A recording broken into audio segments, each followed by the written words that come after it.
Court is on the record in State of Ohio versus Franklin Kessler, case number 25 CRA 111, arraigned on 2 counts of abduction, a third-degree felony, and robbery, a third-degree felony. He pled not guilty to those charges on April 29th, 2025.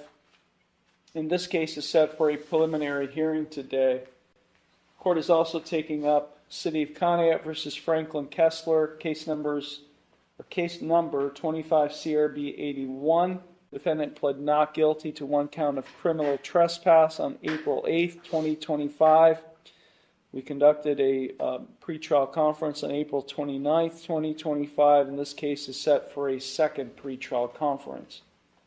Court is taking up also companion cases to the felony case 25 CRB 112 and 25 TRD 331, where the defendant pled not guilty to charges of domestic violence, a first-degree misdemeanor, driving under suspension, FRA suspension, an unclassified misdemeanor, and expired plates, a minor misdemeanor. Those cases are set for a first pretrial conference. Mr. Kessler remains incarcerated in the Conneaut City Jail. He's not been able to post the bond that the court set on April 29th. He is appearing by way of video. His attorney, Sean Martin, is in the courtroom. He is appearing at table 2 on the video. Also in the courtroom are Law Director John Lewis, and sitting at table with him, Sergeant Kurt Distel of the Conneaut Police Department. They are appearing at table 1 on the video. And it's my understanding from my bailiff that Mr. Lewis, that this preliminary hearing will go forward? Yes, sir. Okay. Buckle up, guys. Today we're going to dive into a tense Ohio courtroom as Franklin Kessler faces multiple charges, from abduction and robbery to domestic violence and trespassing.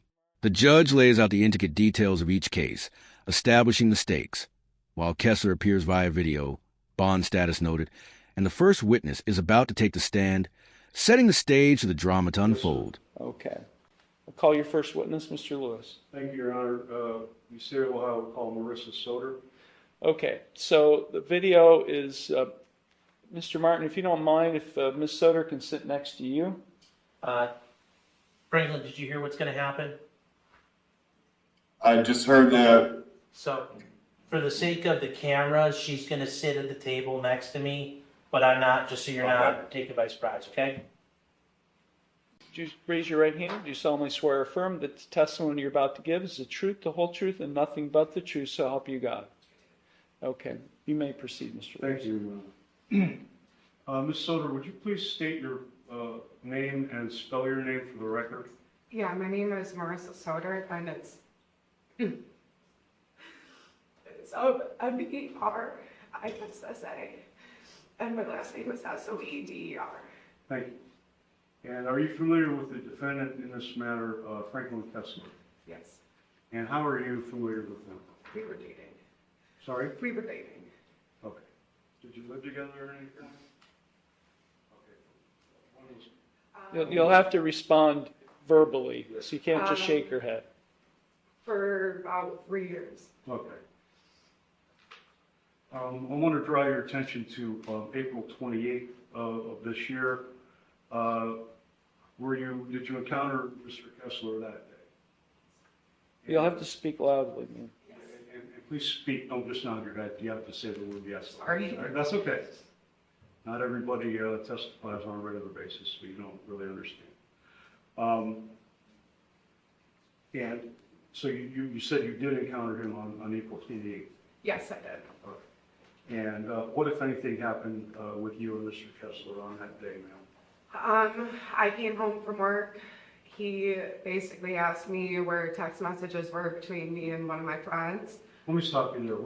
When you say you came home, where's your home? Go ahead, sorry. He asked where the text messages were. I told him that they weren't in there. He got angry. He wanted my phone. I wouldn't give him my phone. I asked my friend to send me the screenshots. He didn't trust that I would show them to him. So he went to go and grab my phone, and when he Marissa Soder takes a stand and recounts her relationship with Kessler. setting a personal and emotional context. The tension rises as she describes encountering Kessler on April 28th. Her voice shakes as she begins to detail the confrontation, hinting at an escalating conflict. The courtroom hangs on her every word as the incident about to be revealed promises to be far from ordinary. And when he first tried to grab it, he ripped my shirt. I ran out into the hallway of my apartment building, and as I was going out that door, I don't know if he was going for my phone or for my hair or what, but he had a chunk of my hair, ripped it out, and then took my phone from there. After that, Let me stop you there. Did he forcefully take the phone away from you? yes, I did not give it to him. Okay. And he also pulled your hair? Yes. Okay. What happened next? After that, he went back into the apartment, said something about somebody's going to be calling the cops now. So I went out to my car, figured this would be my way to get him to his mom's house, took him to his mom's. He would not get out of my car when I got there. He said he wasn't going there. So I started walking down the road to get away from him. He started following me. I started running down, I don't know what road it is, it's off of Millard. I started running down that road. He ran right after me, got up to me. Let me stop you there. You ran down that road? I walked down Millard and then started. Why did you walk down the road? To get away from him, Okay. because he wanted to get out of my car. Did you try to get him out of your car? Yes. Try to get him to leave your car? Yes, I asked He him. refused to leave your car? Yes. Did you take him to his mother's voluntarily? Yes. Okay. And then you walked, you were trying to get away from him and you walked away? Yes. Is that correct? Okay. And you walked down the road. Yes. What happened next? He started following me when I was walking down Millard, and On then, foot? yes. Okay. And then we got to that road that is off of Millard, whatever that road is right there. You said he ran after you? Yes, so he started running after me. When he ran after you, you saw him running towards you, how did you feel? I was scared, and I started running. You started running Mhm. to get away from him? Yes, What? You said you were in fear? yes. Why? Because we've been in this situation before. And what do you mean by that? Could you elaborate? When he got out of prison, he beat me up really bad. And Okay, but so when you say you were in fear of what? him Doing what to you? beating me and getting me. Okay, so you were The in fear of- situation erupts as Soder describes Kessler ripping her shirt and pulling out a chunk of her hair. He forcibly seizes her phone, sparking a frantic chase down the street. Soder's fear is palpable, intensified by past assaults, as she tries to escape. From this moment, the confrontation turns physical and threatening, keeping viewers on edge as the danger escalates. Okay, so you were in fear that he was going to assault you.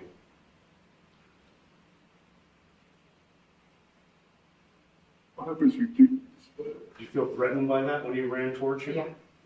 Hold on. Mr. Kessler, you can get emotional, but do not say anything, or I'll turn the volume down. You're not going to be heard. Yes, sir. Go ahead. So he ran up to you. You ran from him. Is that correct? Yeah. And he caught up to you. Yes. Now, what happened then? Basically, when he caught up to me, I just knew that I had to go back to his mom's house. You felt that he made you go back to your mom's house? Yeah. Okay. Just out of fear? Yeah. You were afraid of being assaulted again? Yes. And so you went back to his mom's house with him? Yes. Okay, what happened? Did you go voluntarily? Yes and no. I don't know how I would answer that. Okay. I mean, the question is, why did you go? Why did you not keep walking away? Because I knew if I kept trying to walk away, he would just keep following me, or it would get worse. Okay. So you were in fear of him at that point in Yeah. time? And you went back to his mother's house? Yes. What happened then? What happened next? When we got back to his mom's house, he went to go sit on the porch, and I tried to get in my car and leave again. And he got into my car again. So he wouldn't let you leave? No. He at some point took my cup and smashed it on the ground in his mom's driveway, and that's when his mom came out. And she started yelling at me, telling me to leave. I told her I would leave if he lets me. He took a water bottle and poured water. He ripped my stereo out, poured water into my stereo to where it just broke so many things in my car. And then his mom, she just kept yelling at me, telling me to leave, telling me to let him leave with me. And she finally said that she was calling the cops. And when she, when she said that she was calling the cops, he finally went back inside, and I drove a few houses down to wait for the cops. Did you ever get your phone back from him? No. Soder is cornered and returns to Kessler's mother's house, attempting to flee multiple times. Kessler damages her belongings, smashing items in her car, escalating tension further. His mother intervenes and calls the police, finally providing a momentary relief. This sequence captures a height of psychological and physical pressure, leaving no doubt about the stakes involved.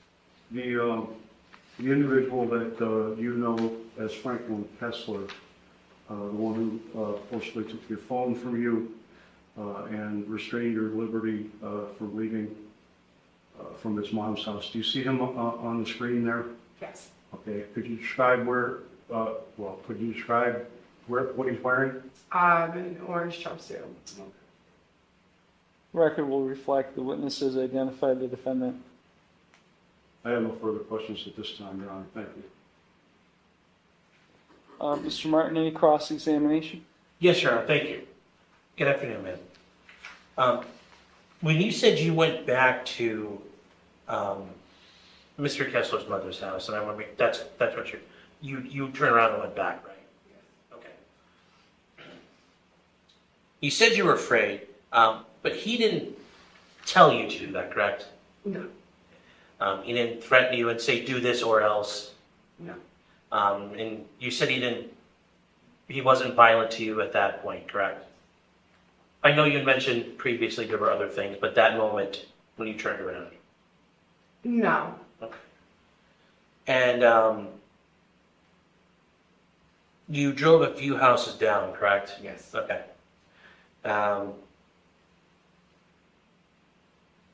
Nothing further, Your Honor. Thank you. Thank you. Redirect. Just briefly, Your Honor.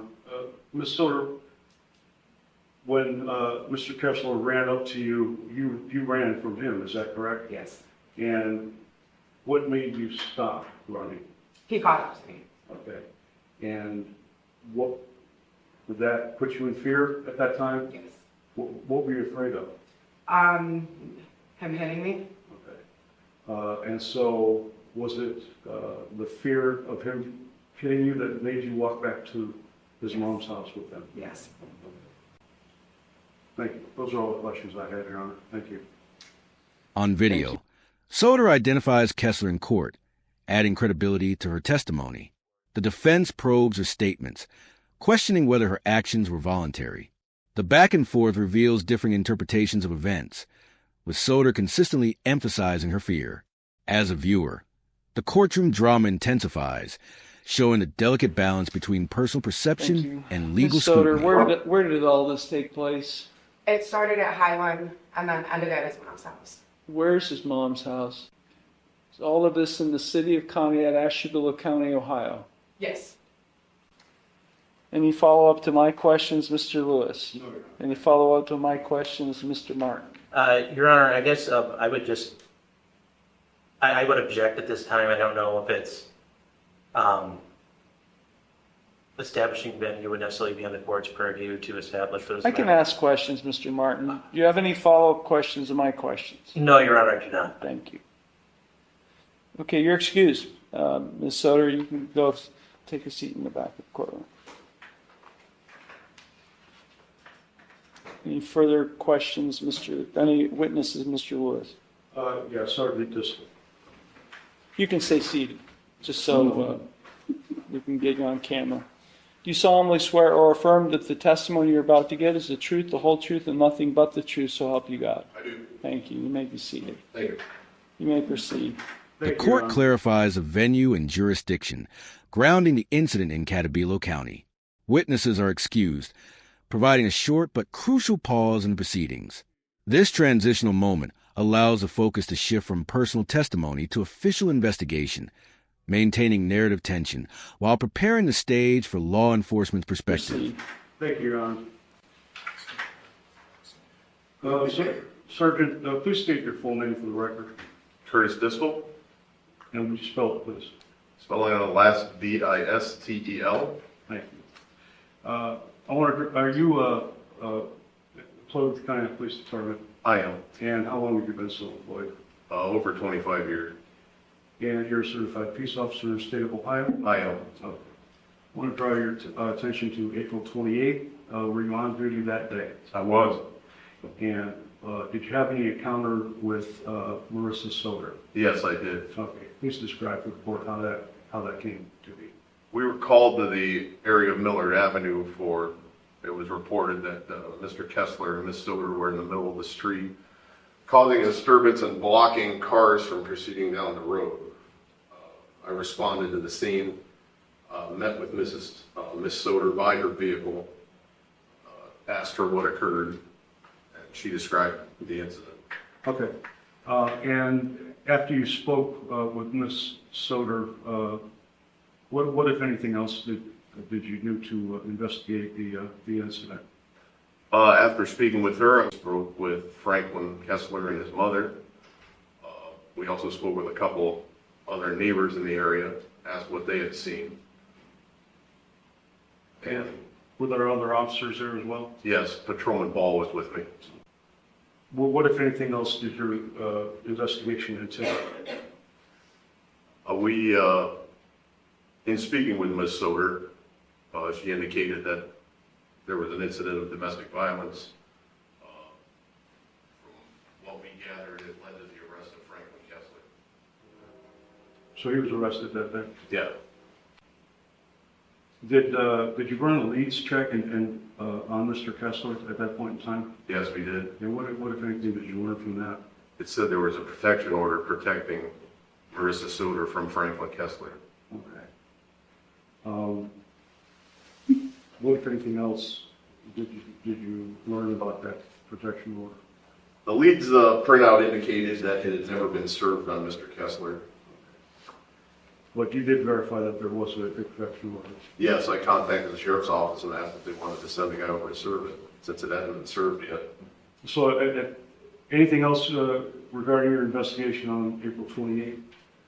Order had advised that her phone was missing. I had asked to look for it. Ms. Kessler and Franklin gave me permission to search the area around where we had located Franklin, and I couldn't find it. Anything further as far as your investigation into this matter? At a later time, I was contacted by the Kesslers, who advised that they later found the phone and said I could come pick it up. So that would be, when you say the Kesslers, you're referring to the Yes, I'm sorry. parents? Yeah, no, Cody, his brother, Oh, his brother. and Christina, his mother. Okay, gotcha. And you indicated that then, what happened after you spoke with those folks? I went to the scene, met with Cody. He advised that he gave me his word that he would return the phone if he found it. He handed me a phone as described as the missing one by Ms. Soder. And what if anything did you do with that phone? Entered it into evidence. And where was the phone discovered, if you know? Cody Kessler advised me he found it in a sewing machine in the, quote, kid's bedroom, unquote. Okay. And it is the phone that was described to you by Ms. Soder? It was as she described the day I asked her to describe the missing phone. Did you do anything else to verify that it was Ms. Kessler's phone? It had a picture in black and white on the front screensaver that she had described. It was her daughter in a black and white image, and it was a leopard skin pattern on the back of the phone. I also called the number that she had given me earlier, and it rang to that phone. And she also gave me the passcode to unlock it. And Sergeant Curtis Distel recounts the official investigation, detailing interviews with Kessler, Soder, and neighbors. The discovery of an unserved protection order adds complexity, while the eventual recovery of Soder's phone from Kessler's family home confirms tangible evidence. The methodical police work provides a structured perspective, strengthening the case while keeping the courtroom suspense alive. I entered that and unlocked it. And you indicated that Franklin Kessler was arrested that day, correct? He was. Okay. The individual that we're referring to as Franklin Kessler, who was arrested that day, do you see him on the screen there in front of you? I do. And could you describe what he's wearing? Lower right screen, orange jumpsuit. Record will reflect the witnesses identified the defendant. Thank you, Sergeant. I have no further questions at this time, Your Honor.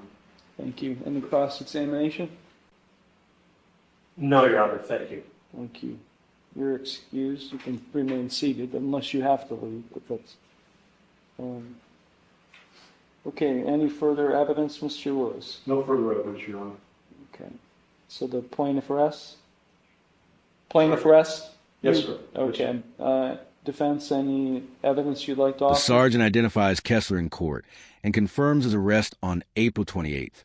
This brief but crucial moment solidifies the transition from investigation to accountability, anchoring the narrative in undeniable facts. Viewers witness the tangible consequences of the preceding chaos, heightening anticipation for the upcoming legal arguments. Evidence you'd like to offer? Your Honor, no, not at this time. Okay. Okay, argument, Mr. Lewis. Yes, Your Honor. Briefly, thank you. The evidence that we just heard in the courtroom establishes all the elements of both robbery and abduction.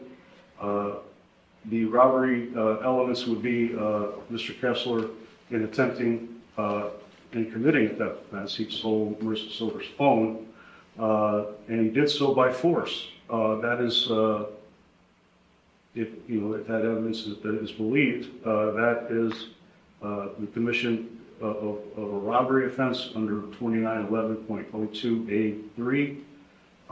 He pulled her hair, forcefully took the phone out of her hand. She never got it back. Pontiac Police Department did a good investigation and actually came up with the phone and was able to get into evidence. It was taken from his mother's, Mr. Kessler's mother's house. As far as the abduction, Your Honor, that statute says that no person without privilege to do so shall knowingly do any of the following. Under A2, by force or threat, restrain the liberty of another person under circumstances that create a risk of physical harm to the victim or place the other person in fear. We just heard Ms. Silver's testimony. She felt threatened when Mr. Kessler ran up to her so much that she ran away from him, and he finally caught up to her. She was placed in fear that he was going to beat her as he had done previously, and that she was so frightened that she knew that if she did go back with him, that he might assault her again, and she was placed in fear by that.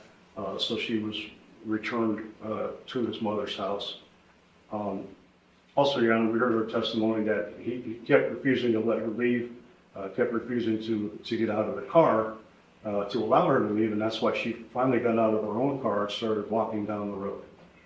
So, Your Honor, I think that the elements essential to the abduction have also been shown here by preponderance of the evidence, and would ask that this case, both charges be bound over to the Asheville County Grand Jury. Thank you. Thank you. Mr. Martin. Thank you, Your Honor. Your Honor, I guess I'll address the robbery first. Your Honor, there's no indication, we would argue that if the court were to believe Ms. Soder's testimony, Sergeant Distel did indicate that he did search the home, did not find the phone. The phone was later returned by another party. Your Honor, at that point, it's my understanding that my client was already in custody at that point. So I don't know what happened with the phone, how the phone got there. I think that's not clear where the phone went, how it ended up in that position. So I don't believe it's proper at this point to attribute that to my client's actions. And then moving on to the abduction count, Your Honor, there were no verbal threats. There was no, while I understand Ms. Soder indicated she alleges violence occurred previous, at this point in time, no violence had occurred. The threat of violence, Your Honor, I believe that's entirely her own subjective belief. I don't know if there's any actual believed at that point that she would be harmed. She voluntarily turned back. She said she voluntarily brought my client to his mother's house. She did indicate that she wanted to leave, but she did not. Your Honor, it's not clear that anything was preventing her from leaving if he got into the car or the things he had done. She did end up walking away, and then later on, eventually, she did end up leaving on her own. There's no indication that my client attempted to stop her, take the keys, obstruct the vehicle from actually moving at all. So with that said, Your Honor, we do not believe that state has met its burden for proving the elements of robbery at this point or abduction to the necessary The prosecution and defense square off in a tense courtroom duel. The state argues that robbery and abduction are clear, highlighting force and threat, while the defense counters with claims of voluntary actions and ambiguity surrounding the recovered phone. This exchange exemplifies the intense scrutiny of evidence, keeping the audience questioning what the court will ultimately level decide. or abduction to the necessary level of proof. Thank you. Thank you. Any response, Mr. Lewis? Your Honor, just that the abduction statute talks about by force or threat. Ms. Soder testified that when Franklin Kessler ran up behind her, she felt threatened by his physical presence and the fact that he ran after her down the road. And she testified that she felt that if she did not return to his mother's house with him, that she would be assaulted again. And, you know, I feel that under those circumstances, she was placed in fear by the threat of force, even though it wasn't, stated. She still felt that threat and felt threatened that if she didn't go back, that she would be assaulted again. And so, for those reasons, I feel that the abduction is warranted, should be bound over. And the robbery also, it's a theft offense. Took his phone away from her. Took her phone away from her by force. And under those circumstances, Your Honor, and the fact that the phone was eventually found in Mr. Kessler's mother's house, that evidence supports sufficiently on the robbery to also find that over as well. Thank you, Your Honor. I'm sorry, Your Honor, I was trying to clear myself, but I just had one thing just for the record. I know the state's already spoken again, but I wasn't able to bring something. I couldn't remember the case name at the time, but Courtroom v. Colorado, a Supreme Court case from 2023. It deals specifically with spoken threats, Your Honor, and that there has to be a knowing and reckless disregard. A substantial risk or statement will be viewed as threatening violence. I know it's not exactly this, Your Honor, but I think that the court could look at the reckless, whether there's a reckless disregard of the conduct. Arguments continue as the prosecution emphasizes Soder's fear and implied threat, while the defense cites legal precedent from a Colorado case on spoken threats. Kessler attempts to explain his physical limitations, adding a human dimension to the conflict.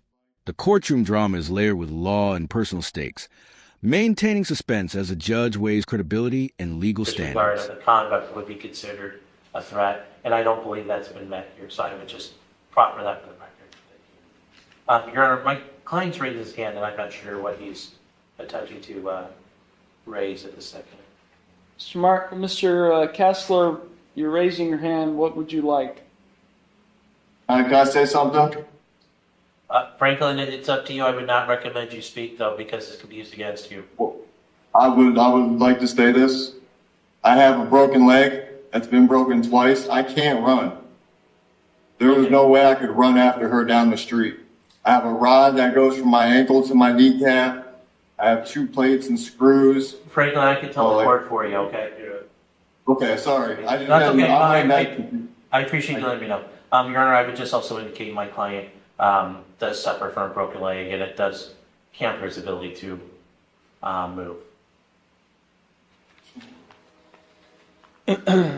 Okay, based on the testimony we're talking force. We're talking someone Ms. Soder, who testified under oath that he took a chunk of her hair out of her at early on in this entire incident, which is forceful, and that force continued. or threat of force, which the court finds that threat of force continued throughout this incident. I do find that probable cause exists and substantial credible evidence has been presented that both offenses charged were committed by this defendant. As a result, I will go ahead and bind this case over to the Asheville County Common Pleas Court for further proceedings. That's the felony case. I will also bind over 25 CRB 1112, that being the domestic violence charge, misdemeanor domestic violence charge pursuant to Criminal Rule 5 with the felony case. Unless there's objection. Is there any objections, Lewis? No, Your Honor. Okay. Bond has been previously set in the amount of $50,000, cash surety 10%, with conditions the defendant remain drug and alcohol free. He's subject to random chemical testing. He's to have no contact with Marissa Soder. Misdemeanor case, $10,000, cash surety 10%, same conditions. Mr. Martin. Your Honor, we would ask for a lower bond. I understand the court has concerns, but for my client, these bonds are prohibitively high for him to be able to meet them, for his family to attempt to help them meet them, and I believe that causes an issue under the Eighth Amendment. We ask for reduction in bonds, just allowing the opportunity to post a bond at this time. Thank you. Mr. Lewis?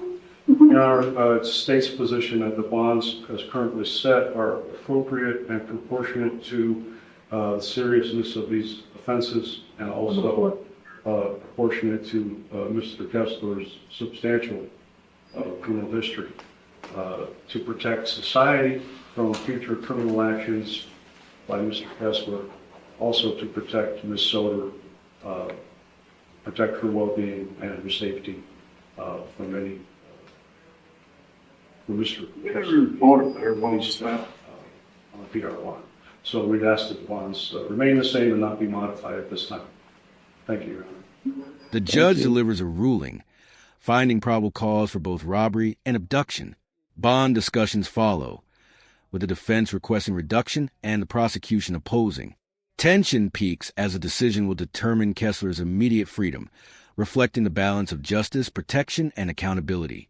The courtroom is charged with anticipation as the outcome solidifies. Thank you. Ms. Soder, there's been testimony that you obtained a civil protection order in common police court against Mr. Kessler. Yes. Do you know when that you obtained that? About a month ago. Okay. Is it a temporary order? Is there another hearing scheduled? I have a hearing at the end of this month. Why would you do this, baby? Why, Would you man? be quiet, man? Please be quiet, Mr. Kessler, please, or I'll shut you down. Miss. Shut it down, man. Okay, you're shut down. Shut it down. There's nothing else you can do to me, man. Okay. Ms. Soder, can you tell me what circumstances led to you obtaining the civil protection order? Was it this incident or a previous or another incident? Back in December, we got into an argument. He tried taking, well, he did. He took my bed and my daughter's bed. I'm just saying, are they separate circumstances? Get out of the courtroom. You're out. Get that out of my courtroom. Get out of the courtroom! Lock that door.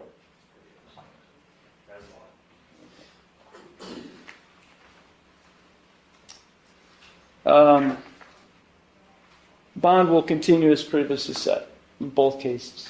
Anything further, Mr. Lewis? Nothing further, Your Honor. Thank you. Mr. Martin? Nothing for Your Honor. Thank you. Okay, this matter is concluded. Thank you. Finally, Soder's civil protection order is discussed, highlighting previous incidents and ongoing safety concerns. Kessler disrupts the proceedings and is removed by the judge, marking a dramatic conclusion. Bond remains unchanged, and the case is formally concluded. Like the video, subscribe to the channel, and we'll see you in the next video.